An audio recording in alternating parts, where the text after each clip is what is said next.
Who's into Formula One? Yeah. All right. Who knows what Formula One is? Okay. Who drives the car? Who knows what a car is? Okay. So, I think we're on a good path. 99% of the audience will understand what I'm saying. It does look like there's 7 people that don't know what a car is. Next time I will also do that introduction too. I know it's after lunchtime. I came all the way from California. It's a long flight, long distance. I'm here, so I think I'll try to keep a lot of you awake today. So, what are we talking about for the next 15-ish minutes? And then hopefully 5 minutes for questions. So if you have any, please take a note, and I would love to answer them. But I'm here to warn all of us, because we have been here before. We have been talking about omni-channel, before that, multi-channel, before that, big data, before that, mobile first, and every time we come to conferences and we say, oh, we couldn't do it, we failed. And right now we're all talking about AI. And the warning is this, right? When we talk about AI, we are all so starstruck, we're like, AI, let's do it, right? And we don't think about how to make AI happen. Like, we haven't really talked about how to make omni-channel happen, and all the prior ones. So, today we're talking about enterprise-wide transformation into how can we enable AI to get us there. I'm Oz, I'm at Genentech. I lead our digital marketing under the CMO office. And I've been at many other pharma companies. I have a, I think, distinct advantage because I've been in IT before, I've been in a digital center of excellence before, I've been in field force effectiveness, I've been in a marketing brand team, I've been in a marketing center of excellence as well. So what I've seen is this tension between technology and business and people and organizations. And today we talked about, some of them, but hopefully we want to tackle them again holistically. So I said Genentech. Some of you may not know, Genentech is under Roche, so we call it Genentech in the US, but my Roche colleague, thanks for making some car references as well. I think you warmed everybody. You warmed the engine up for all of us. All right, so let's talk about integrating technology first.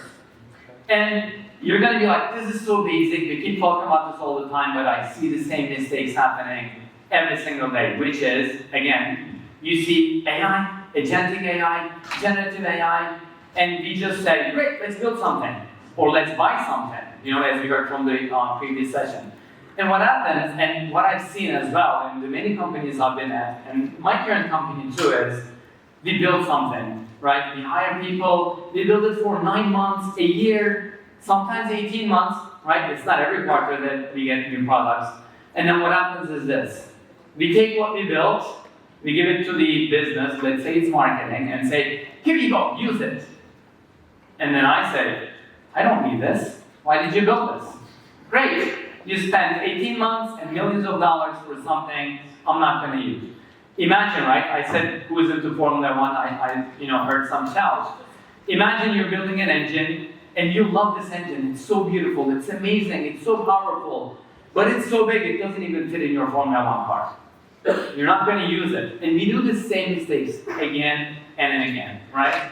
So, again, we have to start with a business problem. I think we need to repeat this to our team all the time. What are you solving? What is the gap? What is the challenge? And in the end, that's how are you serving your patients, your caregivers, your physicians? And then how does that translate to AI? Again, the ultimate goal, I gotta remind this to all of us, is not to build AI solutions. That is not the ultimate goal. That's just an enabler. So how do we get there? In Formula One, seconds, milliseconds are incredibly crucial. So even if you have an amazing car and a great driver, and imagine you're going fast, really fast all the time, and you're really, in the pole position, you're in the first place. Then you get to a pit stop, you need to change your tires. And the difference between a 2-second pit stop and a 3-second pit stop could mean you were first and now you're fourth. Or a 1-second pit stop and a 5-second pit, or 2-second pit stop and a 5-second pit stop could mean you're maybe 10th. right? So it is so crucial to make those pit stops incredibly efficient. So I'll tell you what I've seen. I'm sure you have seen this as well. You have a driver, you have a car, you're in the pit stop. What you need is 4 people, it's more, but 4 critical people and 4 of their, let's say, helpers that are changing your tires incredibly fast and synchronized. What I've seen is this. I'm a pilot, I have the car. Great, there's a person here in the right tire, there's a person here in the left front tire. There are 2 people in the rear left tire for some reason, and they're fighting, and there's nobody in the rear right tire. I'm sure we have all seen this all the time. And these 2 people are like, it's my job, it's your job, I have to do this, I don't know this other person. And then where's the driver? The driver is also gone. Like you don't have the driver either because the driver is helping somebody else. We have this all the time, right? We have teams that are not really given the remit holistically. I'm in IT, I know what I have to do. Somebody else is in a digital center of excellence, they know what they have to do. And then somebody else, let's say, is in the function, it could be marketing, medical, they know what they have to do. But when you combine all of their knowledge of what they have to do, you see frictions, and you see overlaps, and then you see gaps. Because this is how we design things. I design my own team, my IT department designs their own team, and we don't really talk to each other while I'm designing that. We're going to talk a little bit about that one as well, and how we can do that. Another piece, okay, did I surprise you with a not Formula One picture? I think I did. Good, I'm glad. It's a building in Europe. They did this on purpose. But, sometimes we do these things, unintentionally. What we do is this. We build products, and in this case, let's be optimistic. Let's think they align on what we want to build, right? We have a business need, now we know what to build. Great, we start building it. But the process is still not aligned. What happens is, it's very opaque. There's no transparency into what you're building, when you're launching it, how you're releasing it. You don't have enough customer or user feedback. So you start building this thing, and in the other side, you get your functional organization ready to adopt it. But since you're not working together, what happens is building like this. Which again, in this case, it was done intentionally. But sometimes you don't do that intentionally. So, by the way, I'm not just talking theoretically. When we go about our AI journey in Genentech, we are at the same time repurposing every single skill and incentive and process and the people we need to be able to get ready for that future. Which means, and we can't go into details right now because of the time, but we have a 7-step process where in each step we clearly identify how do these teams work together? What do they expect from each other? What are the deliverables? What are the enablers? Who makes decisions? How do we ensure we incorporate user feedback constantly into the product that you're building? We talked about agile, for a little bit. I heard that word, and I know we all have the agile. We can't do it in pharma. What does that mean? I think there are things we can gather from it, which is you aligned on a product description, you aligned on what you want to build. Now you get constant user feedback, and 6 months from now, when you're launching something huge, you're not worried that it's not gonna work because you already got that input. Okay. One more thing that's critical is I don't think we do a good enough job in ensuring once we have a product launch or a technology launch, we basically say, great, everybody use it, bye, I'll talk to you in 6 months, right? And not the hyper-care period that we should give it, which is you have really clear timelines that are short, again, hopefully a month, 6 weeks, 8 weeks, and you have really clear objectives in terms of what am I launching, why am I launching it, who is using it, how do I expect them to use it, how do I observe them on a daily basis, and then how do I measure that this has been successful or not, right? So that sometimes means you start, but then you stop the engine.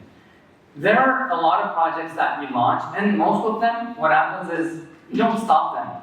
We don't say, this hasn't worked, or this business case wasn't the right one, or this product wasn't the right one. Because it's really painful to say that, right? Like, I worked on this for such a long time. I probably convinced my chief commercial officer that, they should give me the trust that I should build something. But I think what's really worse is that you build something and it doesn't work and you keep going with it. So I think we have to really understand, how do we stop something that is not working? But to be able to do that, of course, you have to know what are you designing. So this is design.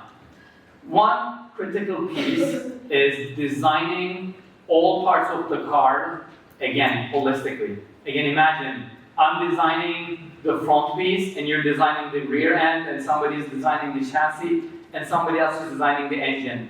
And if you don't design it all together, what happens is a car that doesn't work. Doesn't even start, it doesn't even assemble. So, my experience, in previous companies has been this. You come into a job, you have, again, other people that have jobs, and you start designing your organization, right? You build job descriptions, you say, I'm gonna hire these 5 people. IT says, I'm gonna hire these 4 people that are dedicated to omni-channel. And then what happens is, I look at my organization chart and I see 17 people that are invested in an omni-channel, let's say, process. Right now, we're seeing the same with AI.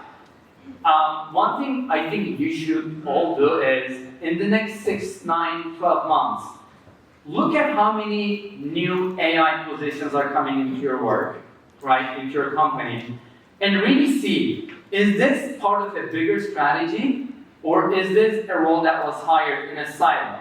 Which again means, go back to that pit stop, right? We're gonna have roles that clash with each other. We see this all the time. New person coming in, really excited, we hire them from Silicon Valley, right? They know how to do AI. They come in, they start doing things, and then somebody else is like, that's my job. What are you doing? I was hired to do this. And this person says, no, I was hired to do that. And then you compare job descriptions, which is, I did this for like more than 10 different jobs. And I'm like, I cannot blame anybody because your manager are expecting you to deliver this. But what happens is you're both trying to deliver it. So how can we, and this is, again, what we're doing is, the minute you have a job, a role, something to be accomplished, we don't just go ahead and say, yeah, we need this. We look at the whole organization and we say, how does this fit into the larger picture? Another thing, please engage with your HR and tell them, before you go ahead and approve a job, a new role, compare it to how it's going to work with others. By the way, it may change other job descriptions as well. Once you hire somebody, that somebody is going to produce something that needs to be adopted. Okay. Another thing that I think is crucial, I wish we could have all the money to hire all these people with high salaries, we don't. But is the people that you bring into the organization, or it's how you upskill your organization to get to that level. I'm going to ask a question. What do you think are the top skills to hire for these days? Anyone? Soft skills? Like what? Adaptability, resilience. Resilience? Okay. I love it. I love it so much because I thought you were going to say technical, AI. I think, sure, they're really important, by the way. You need good data scientists, good data engineers. These days, you need to hire people that are very agile in learning because things are changing every single day, as you know. Resilience is crucial because resilient people do not dislike change. This is why the word transformation to me these days, I don't like that much because what happens is people say, okay, you came here to transform, you have, now you're done, right? And that doesn't work. Dario gave us an example of Blockbuster. There are a lot more examples, right? Think about Nokia. Nokia was the king. Nokia was everything. And then they resisted change, and look at what happened. So I think these people that you hire that are very collaborative, that are resilient, that like change, and also are change makers, and are learning so quickly, are so critical to the organization. And if you don't have these people with these skills, or we don't train our people to be having these skills, I think we're all going to fail. Because again, technology alone means nothing without the people and the processes that we talked about, and the cultural shift.